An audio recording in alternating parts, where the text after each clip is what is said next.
Dan kini saudara, kita saksikan rancangan perbincangan yang dibawa secara langsung dalam editor.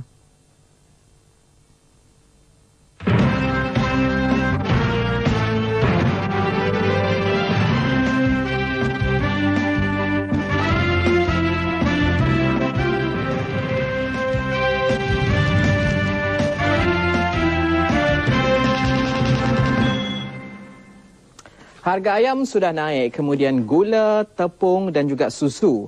Dan kalau anda perhatikan akhbar hari ini, ada yang kata bawang pun sudah naik, dan selain bawang, saya bacakan ya, badminton racket naik, antaranya lah ya, buku, alat-alat tulis dan juga diapers, napkin, semuanya naik ya. Itu dalam akhbar pada hari ini. Pendengarkan suara anda, apakah reaksi dan juga apakah nasihat anda kepada pengguna, itu akan anda suarakan sebentar lagi dalam editor. Anda dijemput bersama kami dan dengan mendial talian bebas tu 800-6636, kita akan berbincang tentang kenaikan harga selepas ini. Tetapi sebelum itu kita akan berbicara tentang bahasa Inggeris.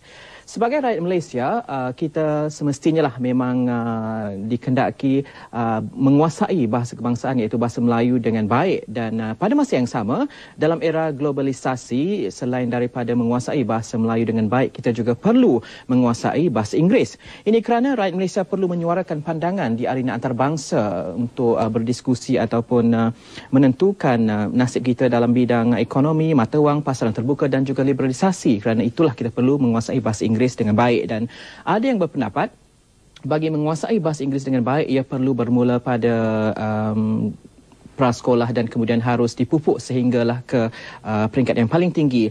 Dan kalau kita perhatikan, pelajar-pelajar sekolah di kawasan bandar lebih terdedah kepada perbualan dalam bahasa Inggeris berbanding dengan pelajar di luar bandar.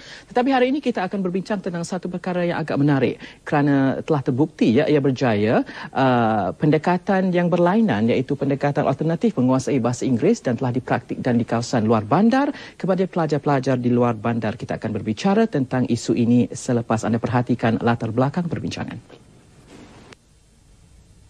Walaupun dicengkar lawatan ekonomi kebelakangan ini, Malaysia dijangka akan terus mara ke era baru dunia yang akan mengalami perubahan drastik dalam bidang sains dan teknologi. Perubahan ini mungkin sudah dijangka segelintir pihak, lebih-lebih lagi yang tinggal di kawasan perbandaran. Namun tidak kurang juga yang melahirkan kebimbangan terhadap tempias perubahan ini ke atas penduduk luar bandar. Percaya atau tidak, kebimbangan ini diluahkan sendiri oleh Perdana Menteri Datuk Seri Dr. Mahathir Mohamad. Sehubungan itu, beliau menggesa penduduk luar bandar agar mengubah corak hidup sekiranya mereka tidak mahu ketinggalan dalam arus pembangunan. Antara yang menjadi perkara asas ialah menguasai kemahiran berbahasa Inggeris. Ini penting memandangkan bahasa itu dilihat sebagai syarat asas selain kemahiran komputer untuk mengisi kekosongan 35,000 tenaga kerja mahir dalam projek mega. Selain itu, bahasa Inggeris merupakan bahasa antarabangsa yang mampu membantu negara melahirkan lebih ramai cendekiawan. Menyahut seruan itu, pelbagai usaha telah dijalankan sama ada oleh sektor swasta maupun kerajaan, namun hasilnya masih belum memuaskan. Ini terbukti apabila kita sering disogok oleh keluhan majikan tentang ketidakupayaan graduan universiti tempatan berkomunikasi dalam bahasa Inggeris dengan baik. Menyedari hakikat ini, Pabrika Kemas Slim River Perak dengan kerjasama Centre of Modern Languages dan Kementerian Pembangunan Luar Bandar mengambil inisiatif dengan memberi pendedahan pembelajaran bahasa Inggeris di peringkat prasekolah di kalangan penduduk luar bandar.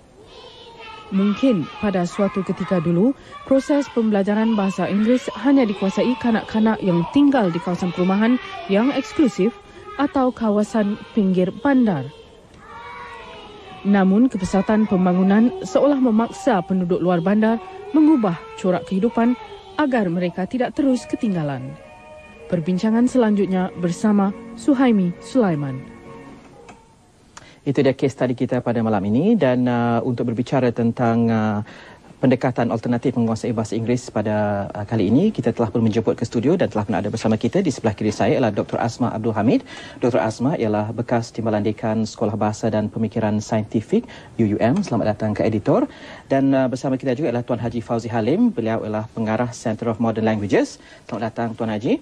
Dan Tuan Haji Fauzi sebelum ini pernah juga mempunyai 12 tahun pengalaman mengajar bahasa di Asia, Afrika, Eropah dan juga Amerika Utara. Pernah mengajar dan juga koordinator dan juga pengarah di Northern Illinois University dan juga University of Hawaii Peace Corps Training Center dan juga University of British Columbia dan juga Canadian University Service Overseas Training Center. Panjang ya? Panjang. Jadi sebagai permulaan mungkin boleh diberikan sedikit latar belakang ya tentang orang akan bertanya mengapakah pendekatan ini perlu apabila kita telah pun ada bahasa Inggeris di dalam kurikulum dan juga sistem pendidikan kita. Mengapakah perlunya pendekatan alternatif menguasai bahasa Inggeris yang kita lihat sebentar tadi yang telah diperkenalkan kemas bersama Center of Modern Languages. Mungkin Tuan Haji ataupun Dr. Asma nak mulakan? Pendekatan berlainan sikit ya, Cik Sami ya. Dia kita menganggap bahasa ni satu kebiasaan dan ataupun habit. Jadi pendekatannya ataupun approach-nya mestilah di-approachkan daripada segi habit conditioning dan bukannya as an intellectual process saja ya. Jadi maknanya dengan cara ringkasnya banyakkan bermain, banyakkan budak menggunakan bahasa itu supaya mereka suka menggunakan bahasa tu. They enjoy it. Itu yang mesahaknya. Jadi apakah sekarang ni belum cara pembelajaran sekarang ni tidak menjurus ke arah itu ataupun lebih kalau saya perhatikanlah cara saya belajar bahasa Inggeris ya, mungkin itu sebabnya orang tu rasa kekok sebab dia kata salah tense tak betul, ini present perfect, ini adakah cara yang digunakan sekarang itu begitu terlampau banyak rules, banyak sangat undang-undang dia. Saya ingat betul lah kata Cik Samir ya. Dia macam kami bila kami mengajar, kecuali orang tu dah pandai menggunakan bahasa itu ya, kita tidak akan menggunakan perkataan noun, verb, past tense, present tense sebagainya ya. Dan kalau kita tak buat perkara ini, latih budak-budak tentang habit ini daripada kecil sampai ke besar esok lagi teruk, orang kata berat lagi lidah dia orang nak bertutur. Saya tengok dalam yang punya promo dah, budak-budak yang ditunjuk untuk ada 3-4 kesalahan bahasa Inggeris yang digunanya. Ini yang daripada tip lain agak ya. Tapi daripada yang ditunjukkan dalam dia punya promo, misalnya dia kata ada seorang perempuan dia pakai baju tudung putih dia kata, "Mother, your food are very delicious." Salah tu mana mahu dia kan. Or the other one, seorang budak yang 6, sebutan dia 6, kata 6 dia kata, "I'm 6 years old" instead of 6 dia kata sick. "I live is ke if ke Kampung Rasau." Jadi itu salah tu, ada salah sikit ya. Tapi kepada kami itu tak mustahak. Mustahak bagi dia orang suka dulu. Lambat laun dia akan tahu masalah tu bila dia dengar orang bercakap yang betul. Dengan betul ya. Jadi mungkin pada Dr. Asma, jadi inikah cara kalau kita tengok orang Peace Corps katakan nak datang ke sebuah negara, adakah begini juga cara melatih bahasa katakan Peace Corps ke Malaysia? Jadi ada berapa lama mereka dapat mahir dalam satu bahasa? Adakah teknik yang sama juga digunakan? Saya rasa begitu, tapi just to add sedikit tentang apa yang Tuan Haji cakap tadi, saya rasa kalau kita nak tengok cara pendekatan pembelajaran bahasa, kita tengok pendekatan pembelajaran bahasa Malaysia. Adakah kita belajar bahasa Malaysia melalui undang-undang grammar daripada awal lagi? Saya rasa tidak. Kita dengar dulu, kita bercakap dari kecil ya, dengan a lot of exposure, kita dengar dulu macam mana sedikit-sedikit kita mempelajari nahu, kita mempelajari perkataan-perkataan yang perlu. Jadi kalau bahasa Malaysia kita belajar secara itu, bahasa Inggeris pun satu bahasa juga. Jadi saya rasa pendekatan perlu juga sama. Cuma kemungkinannya bahasa Malaysia kita banyak exposure sebab di sekeliling kita menggunakan banyak bahasa Malaysia. Tapi kalau bahasa Inggeris kita buat secara itu, effectiveness-nya, keberkesanannya akan lebih cepat lagi saya rasa. Kalau kita gunakan approach yang tidak menitik beratkan sangat tentang macam you kata rules, ya, grammar apa semua pada awal. Yang penting pada awal saya rasa kita kena develop fluency. Bila kita sudah fasih, boleh ada cukup pembedaraan kata yang kita boleh gunakan, kemudian baru kita go to the perfection of the language. Jadi apakah jangka masa, macam mungkin Tuan Najib boleh ceritakan jangka masa katakanlah dalam masa sebulan ke 2 bulan 3 bulan tu, apakah yang boleh dicapai kalau kita tengok dalam visual tadi budak-budak tadika katakan ya. Jadi dalam masa sebulan ni 2 bulan 3 bulan, macam apakah pencapaian yang kita boleh kalau orang kata garanti lah apa yang boleh tercapai dalam jangka-jangka masa tertentu tu.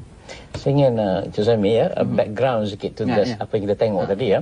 Yang apa dibuat tu, pengajar-pengajar ataupun dipanggil PM ya. PM pemaju masyarakat, kemas dipanggil, the teachers are called PMs.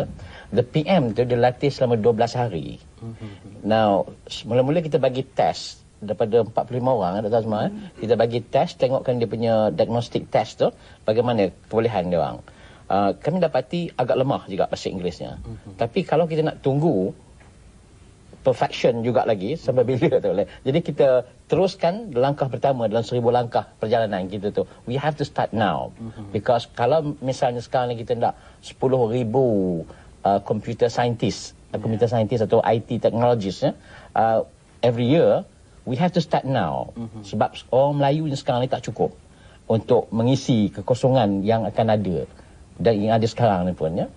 Jadi the PMs have been trained for only 12 days. Bulan 9 ya. Dan apa yang kita tengok tadi ataupun mungkin kemudian lagi ialah dia orang hanya belajar selama 2 bulan ya. 6 minggu. 6 minggu. That's all that they had. Now, dia sebabnya sebagai saya kata tadi, apa yang kami rasa bangga ialah bila mak bapak menelpon. Mak bapak pun kadang-kadang dah bercakap bahasa Inggeris.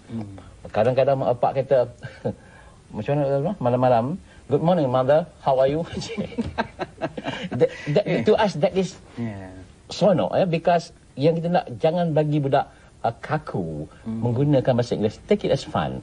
Lambat laun tak ada siapa bercakap betul. Kita cuma bahasa Melayu pun Cik Suami ya. Kita cakap nak ngerti kata susu pun setengah 4-5 tahun tak reti cakap susu lagi. Jadi kenapa bila belajar bahasa Inggeris ni kita tekankan you have to be right from the first time. That's why orang takut-takut. Jadi Tuan Haji dan juga Dr. Asma, kita berhenti rehat untuk memberi laluan pada pariwara. Tetapi sebelum tu kita perhatikan apa yang sedang kita bincangkan tentang apa yang kelas yang dicakapkan oleh Tuan Haji Fauzi dan juga Dr. Asma. Dan selepas itu anda dijemput untuk menelpon kami dan sama-sama berbincang. Talian bebas tol kami 800-6636. Kita akan kembali sebentar lagi. Di sini kerana saya memandangkan banyak manfaatnya jika mengantar anak ke sini berbeza dengan tadika yang lain. Kerana sebagaimana kita ketahui bahasa Inggeris adalah merupakan satu bahasa yang sangat penting. Jadi perlu kita didik anak-anak kita sejak dari kecil peringkat tadika lagi lah. Sebab saya dapati sekarang ni zaman sains dan teknologi. Jadi memandangkan kita menuju kawasan 2020.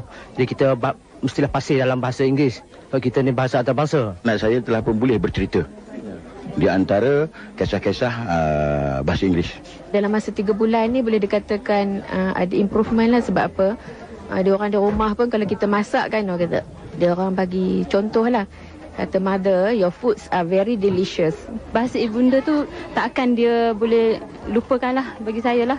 Sebab kita dalam rumah pun kita bukan cakap sepenuhnya dalam bahasa Inggeris, masih lagi cakap dalam bahasa ibunda kan. Tapi cuma kita beritahu dia kepentingan bahasa itulah, bahasa Inggeris tu kepada masa akan datang untuk diri dia. What is your name? My name is Mawar Azimah Nami Masih. Okey, kat rumah ada tak cakap bahasa Inggeris dengan mak dengan ayah? Kadang-kadang ada. Okey, how old are you? I'm 6 years old. Where do you live? I live in Kampung Rasau. Banyak yang kita perlu belajar bahasa Inggeris sebab masa akan datang ni memang orang kata bahasa Inggeris semua, macam internet apa semua kan. Jadi budak memang kena tahulah bahasa Inggeris daripada tadika lah. Pelajaran bahasa Inggeris memang penting daripada peringkat awal sebab daripada apa kita nak mengajar pun memang daripada awal. Kalau dah, saya rasa kalau daripada peringkat awal kita teruskan hingga sekolah rendah, rasanya kanak-kanak ni lagi lebih elok. Kalau kita di sekolah, di tadika je kita buat bahasa Inggeris, sedangkan di sekolah rendah tak buat, mungkin kanak-kanak tu terbantuk pengetahuan dia.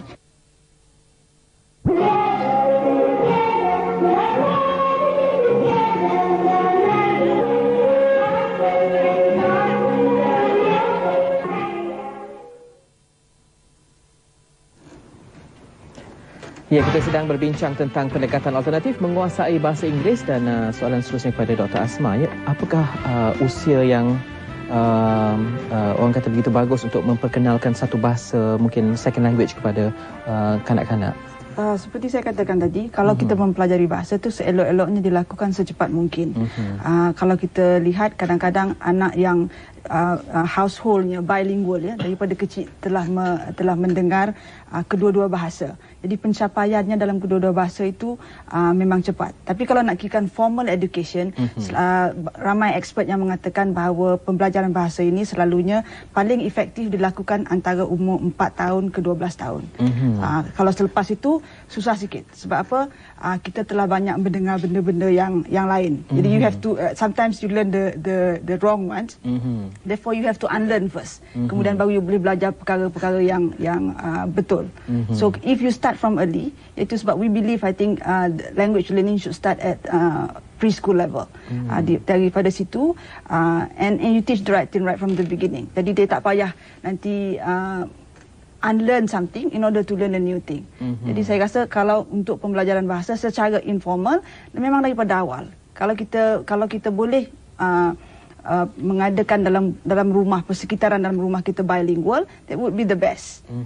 Kita develop bahasa Malaysia dan bahasa Inggeris selari. Bukan nak mementingkan bahasa Inggeris sahaja, tapi kedua-duanya sama. Itu yang paling ideal. Tapi dari segi formal education, saya rasa daripada umur 4 tahun ke atas. Buat masa sekarang ni kami di CML ada 2 orang Korean student, seorang 4 tahun, seorang 6 tahun.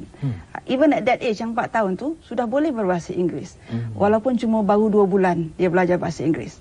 That means walau pada umur itu dia cepat menangkap. Kalau dia tak ada apa-apa, it's like a blank sheet of paper. You bubuh the language there, and that is the thing that she's going to get. Dan itu yang akan dibawa daripada sekarang sampai dia graduate university nanti. Jadi adakah ini bermaksud katakanlah sebab dia akan kembali, kata selepas kelas tu kembali berjumpa mak bapak. Jadi adakah ini bermaksud mak bapak dia juga sekali akan kena faham dengan modul-modul yang disediakan dalam projek-projek yang macam ni? Itu ideal lah Jazami, tapi dari praktiknya saya rasa kan next to impossible.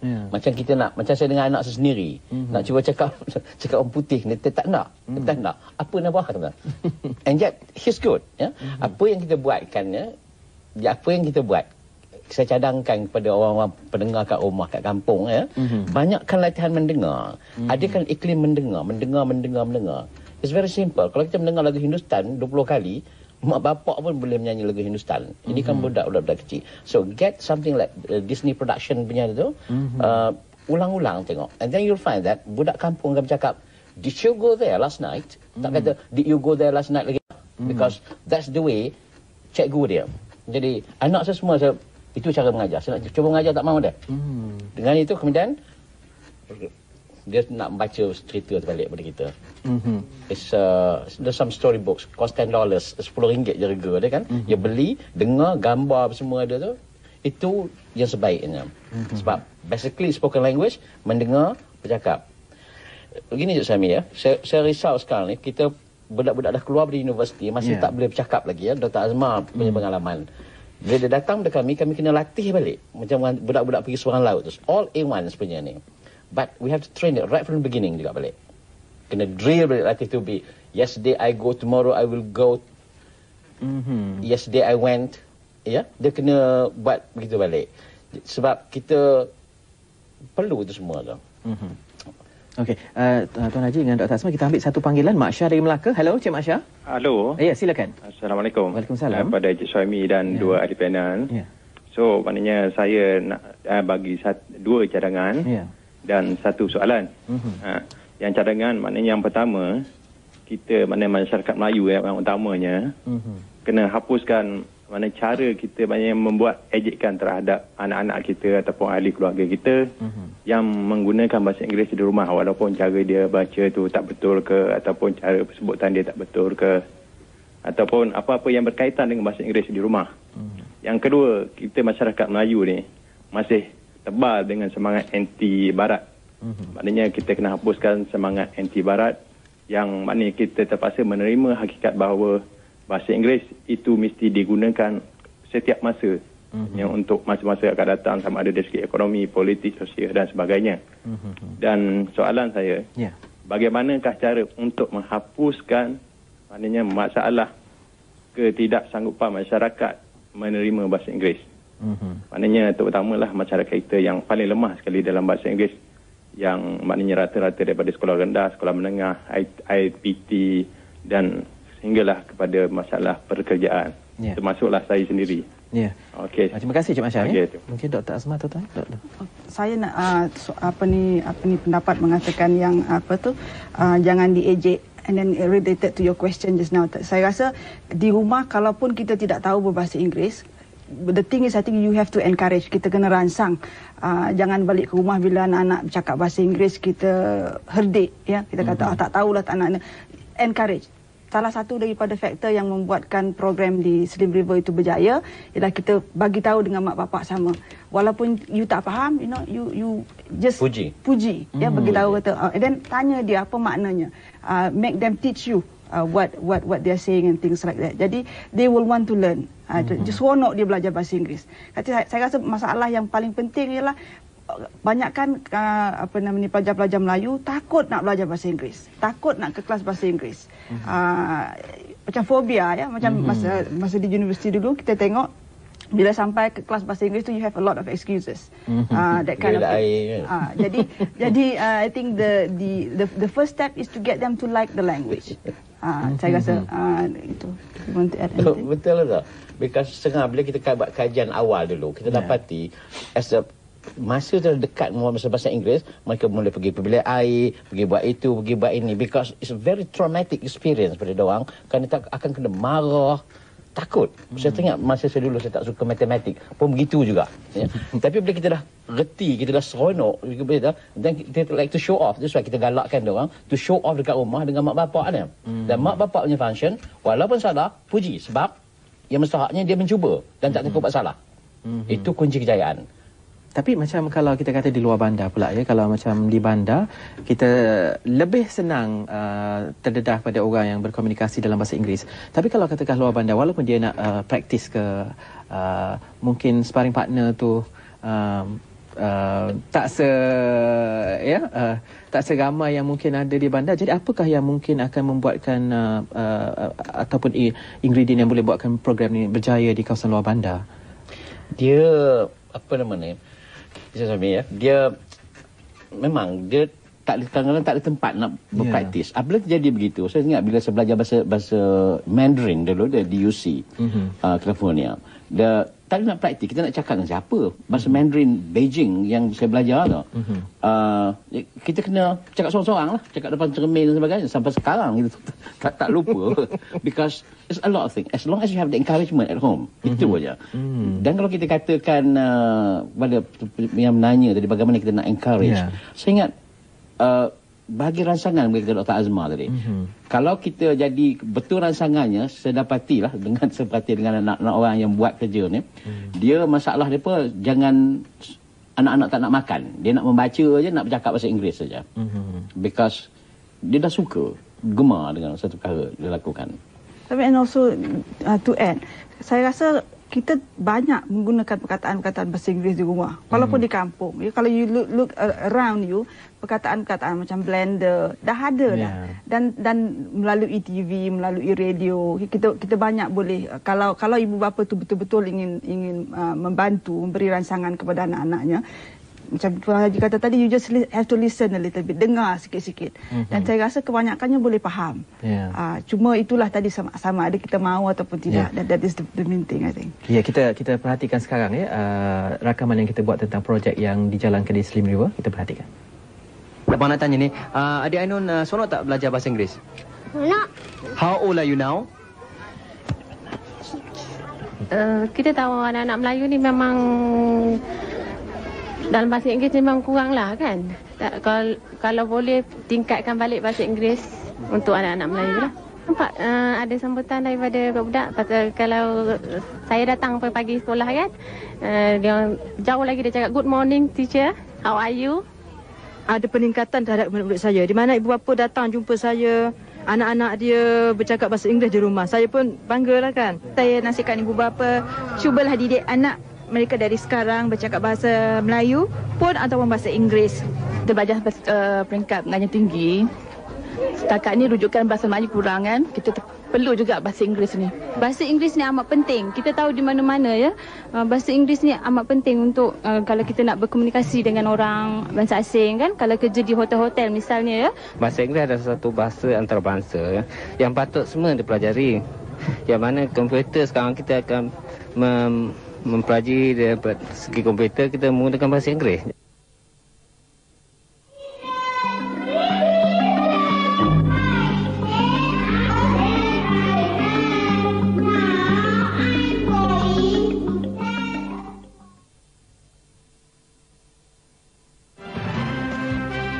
Ya, kita ambil panggilan seterusnya Cik Shogi Nathan dari Negeri Sembilan. Silakan Cik Shogi. Selamat petang, Cik. Selamat pagi dah. Maafkan saya, selamat pagi. Sebenarnya saya di sini ada dua soalan. Ya. Soalan pertama saya ialah kalau kita tengok di Malaysia, sistem pendidikan negara kita, biasanya daripada sekolah pelajar Cina dan pelajar Tamil ini, walaupun mereka masih belajar bahasa Inggeris di dalam sekolah mereka, tapi ianya kurang memuaskan. Tapi apabila mereka berpindah ke sekolah macam sekolah Melayu ataupun sekolah lain, mereka ni kurang berfasih dalam bahasa Inggeris. So, bagi cadangan saya, bagaimana kalau masyarakat itu meluangkan masa dengan para pelajar-pelajar ini semua dengan meluangkan bercakap dalam bahasa Inggeris ataupun maksud saya di sekolah. Itu saya cadangan saya. Bagi di samping cadangan tu, mungkin saya boleh berikan soalan sekali lah ya kepada Tuan Haji dan juga Dr. Asmah. Ini yang pasal Peace Corps tu 2 bulan dah terus fasih ya, Mahir? Dia 2 bulan.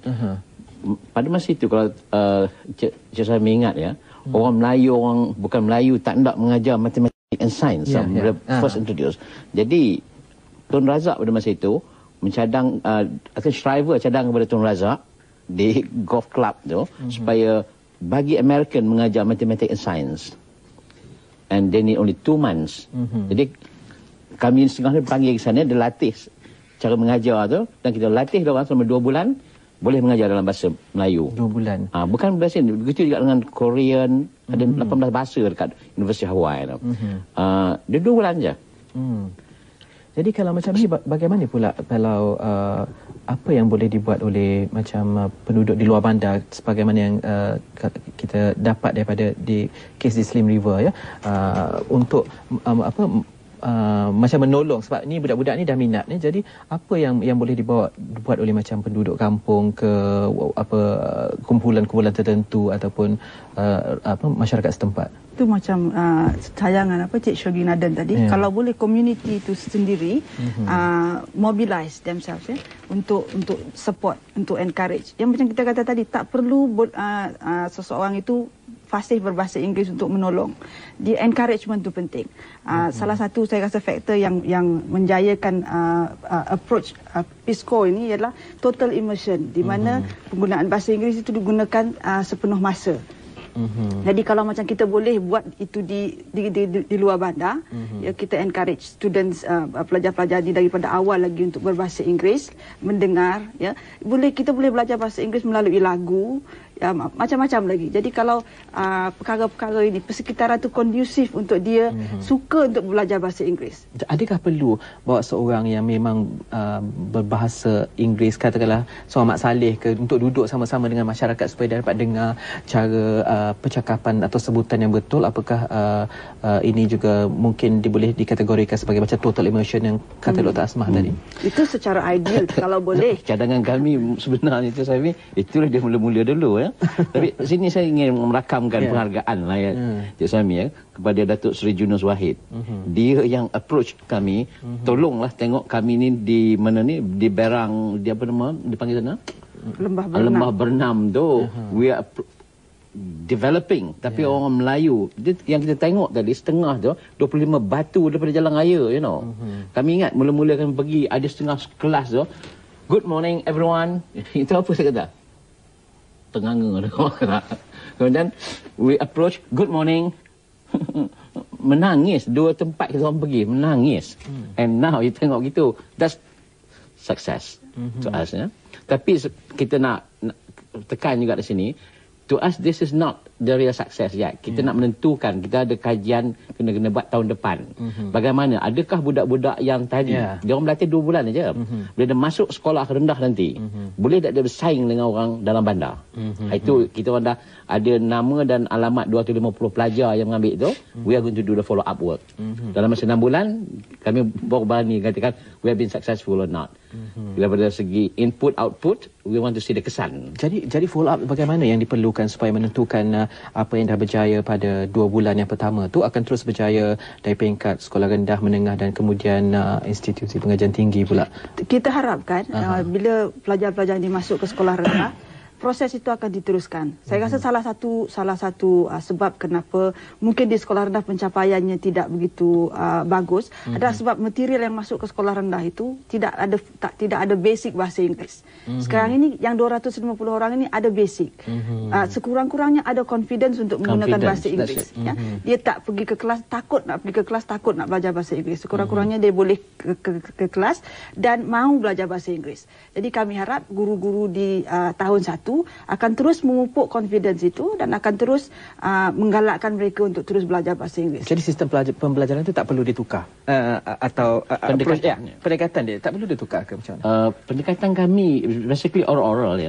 Mendengar banyak, latihan mendengar, because kalau dalam bercakap, kalau kita bercakap 150 perkataan seminit. Saya bercakap lebih kurang 230 perkataan seminit tu laju. Jadi kalau kita we can speak correctly at that speed, menulis 25 perkataan seminit. You don't have to worry. Itu sebabnya orang dah keluar universiti, setengah tu boleh very good, A1 semua. Tapi nak bercakap macam machine gun je Zumi. Dia tak ada, there's no time to think. Jadi maknanya bila dia masuk pada sekolah tu, apakah kita juga perlu ada macam katakanlah kalau biasa kata budak-budak sekarang ni ada tuition selain dari tu, jadi apakah perlu support dalam bentuk mungkin modul-modul tertentu selain daripada sekolah, ataupun macam mana, ataupun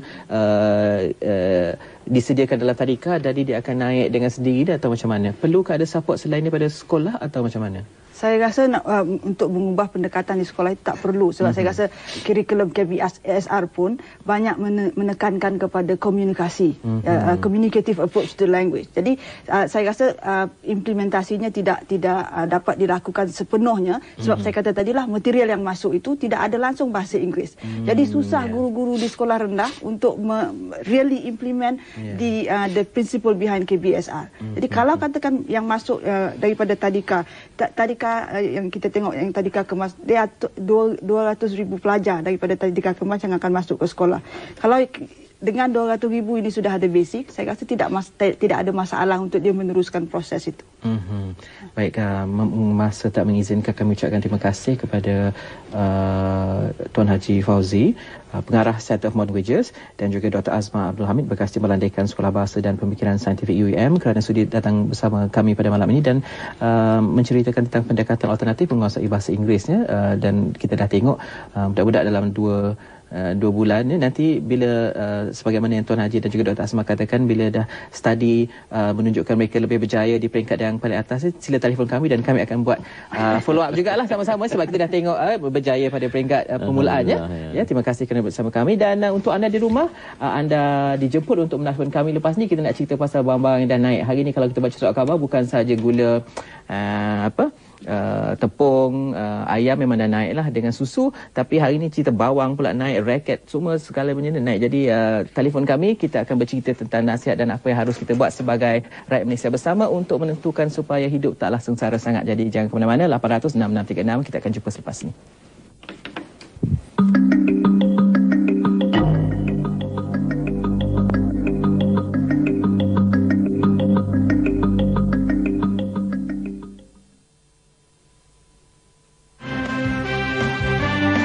Ya, anda di Flower untuk bersama kami untuk bercerita tentang harga-harga barangan yang naik. Tetapi sebelum itu, telah pun berada di talian sekarang Encik Abdul Rahman Saib Ali. Encik Abdul Rahman adalah Timbalan Presiden FOMCA. Hello Encik Abdul Rahman.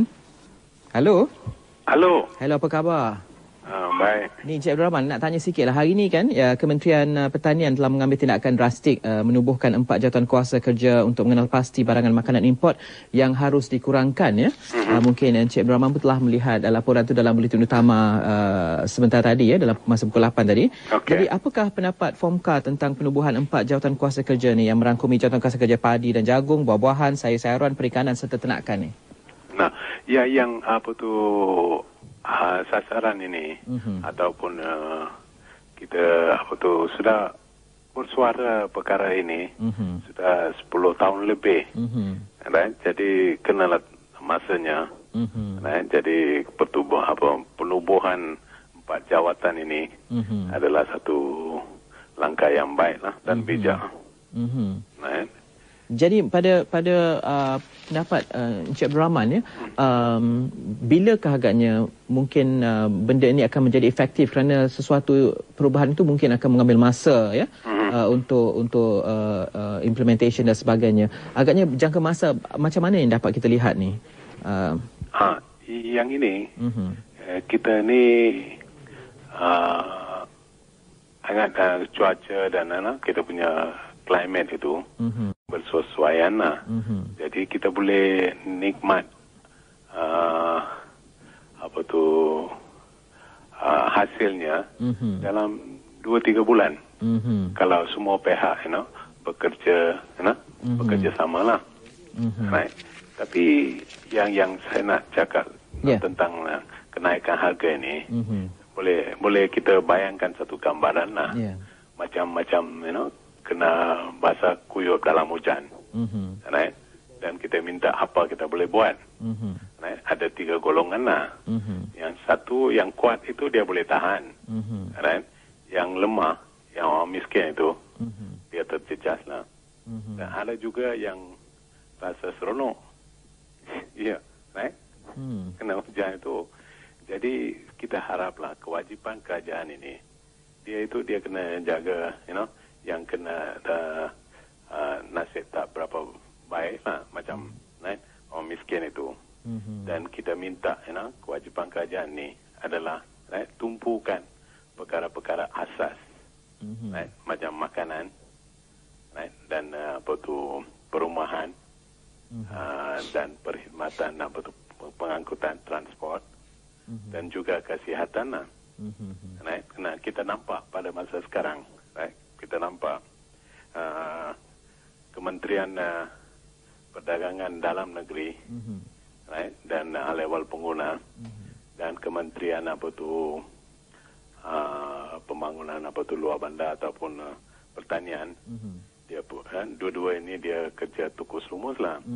Tapi Kementerian transport, pengangkutan itu, dia belum giat lagi, kerana kita punya perbelanjaan pengangkutan itu adalah satu jumlah yang besar. Kementerian itu pun perlu bekerja kuat lah, untuk merendahkan ataupun kenakan tambang yang lebih rendah lah. Ini bercakap tentang satu lagi perkembangan yang kita dapati hari ini ya. Juga kami telah utarakan dalam buletin utama. Ini berkaitan Datuk Ahmad Dr. Sulaiman Daud berkata kerajaan bersetuju menambah pemberian subsidi bajet tambahan sebanyak RM32 juta setahun kepada petani sebagai langkah meningkatkan produktiviti pertanian khususnya padi. Pendapat Fomka tentang hal ni? Yang ini, yang subsidi itu, dan tak akan berubah suasana lah, ataupun bagi hasil jangka pendek lah. Yang lebih mustahak kita anggap lah, kalau kita boleh mengamalkan buku hijau, dan kita buat kita tanam di sekeliling rumah kita. Yang ini saya ingat boleh bagi hasil yang cepat lagi lah. Ini satu lagi perkara ya, Encik Abdul Rahman. Ini hari ni kalau kita perhatikan surat khabar ni ya, kita dah tahulah 4 item yang memang naik lah. Ayam memang naik serta-merta, yang lain tu akan naik ya. Ini hari ni yang macam bawang semua ni, bawang lah, vacuum flask, raket lah, typing paper pun naik ni. Jadi apa kesudahan ni? Sebab ramai juga yang berpendapat mengatakan apabila dia ada chain reaction ya, dan kadang-kadang walaupun benda tu komponen importnya kurang tapi dia akan terus naik. Jadi macam mana pendapat apakah gambaran yang boleh Encik Abdul Rahman berikan senario yang mungkin kita hadapi ni jangka masa pendek lah? Yang ini kerana semua pihak dia heboh, dan ini satu psychological psikologi lah. Semua yang peniaga tu dia nak cari untung. Jadi ada banyak pihak dia akan ambil kesempatan lah. Tapi dalam 2-3 minggu ingat keadaan ini akan boleh reda sikit lah. Ya. Apakah nasihat Encik Abdul Rahman kepada pengguna lah secara keseluruhan? Jimat cermat itu aja. Jimat cermat. Macam-macam, kita janganlah basuh tangan dengan air manis. Bila kita pergi ke kenduri kahwin, janganlah basuh tangan dengan air manis macam itulah. Kita jimat cermat, kita boleh mengatasi masalah ini. Ini bukan satu keadaan ataupun satu situasi yang berlainan tau. Kita sudah mengalami perkara ini pada tahun 86 dan 87. Kalau kita boleh jimat cermat dan bergandeng bahu dengan kerajaan, kita boleh mengatasi masalah inilah. Ya, baik, terima kasih Encik Abdul Rahman ya. Okey, terima kasih. Encik Abdul Rahman Saib Ali, beliau adalah Timbalan Presiden Fomka, dan kita perhatikan pula pendapat orang ramai tentang kenaikan harga ni. Yang diumumkan naik. Itu kita kena ikutlah kadar tukaran wang asing kan. Sebab ringgit kita dah lemah. Jadi barang-barang semua imported. So we have to follow lah. Kita tak boleh nak protes. Cara kita yang boleh hanya dengan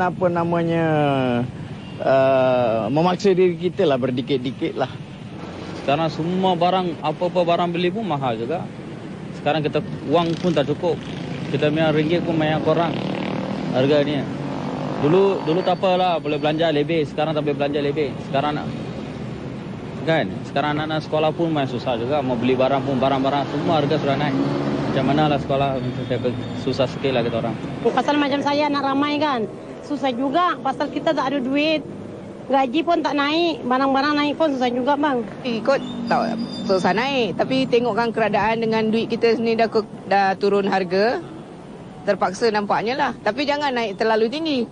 Sederhana cukup lah. Saya kalau naik banyak sangat pun tak bagus kan. Kalau naik sikit-sikit tu okey lah kan. Pasal kita pun tahu keadaan ekonomi kita sekarang dah agak turun sikit. So kalau naik dalam kadar yang sikit tu, bagi saya okey lah. Sekiranya kerajaan tidak kontrol harga, tak mainkan penguatkuasaan, kemungkinan yang lain pun akan turun naik. Dia berkaitan, antara satu barang tu dia mesti berkaitan. Satu naik, yang lain mesti akan naik. Barang lain pun akan naik sama sebab bila benda dah naik, dia akan efek benda-benda lain kan, like bahan mentah. Untuk kita buat like macam roti canai kan, bila gandum dah naik, of course roti canai akan sedikit naik. Kan benda tu dah orang kata bersangkut paut. Barang macam lebih kurang barang penggenap. Yang pertama sekali dapat mengimbangkan masalah penurunan nilai wang Malaysia. Tapi tak baik dia kerana masyarakat ataupun mereka yang berpendapatan rendah terpaksa menanggung beban yang lebih tinggi lagi. Kerana kita miskin orang tak boleh juga. Orang naik harga sudah naik. Apa macam mau hidup? Sebab ianya kirakan barangan yang patut dikawal dan juga kita guna harian dan kita makan hari-hari kan. Jadi saya rasa tak patutlah kau naikkan terlalu banyak. Kau naik setakat 1 sen, 2 sen tu okey lah. Tapi kalau terlalu banyak, I don't think so. Dan kalau untuk setengah orang yang berpendapatan tinggi, diorang takkan terasa lah. Tapi kalau untuk setengah golongan, especially kalau those yang dah lah pendapatan rendah, ada keluarga ramai, maybe ada impact on them. Jadi kalau macam tu saya tak suruhkan lah beli barang yang import. Kita patut beli barang yang lokal. Dan nampaknya kita semua kena berjimat cermatlah. Jadi esok pagi saya pun tak makan roti telur, makan roti canai saja, murah sedikit.